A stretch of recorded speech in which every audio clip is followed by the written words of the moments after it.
Kaya dapat sabihan nga talaga na medyo pag-aralan natin mabuti mga kilos natin, lalo sa ating kabataan. Hindi nyo siguro kilala si Maita Gomez, ano? Si Nelia Sanchez. Nelia Sancho. Mr. Senate President, hindi ko siya inabutan, but I confirm they were part of the CPP-NPA. Mga beauty queens Maita yun. Gomez, si Nelia Sancho, yung iba po mga magaganda talaga, sina Vic Costiniani ng Negros, magaganda yan eh. Maraming magaganda sa NPA, kaya maganda ang asawa ko po. Kaya nga, bali, paalala natin Mr. yung... Senate President, ikaw ba ay nag-surrender, nahuli? Paano ka ba nakatiwalag?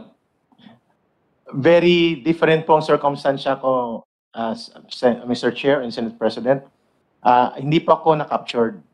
Hindi rin po ako arrested kasi wala ako sa warrant of arrest. Pero nasa order of battle ako.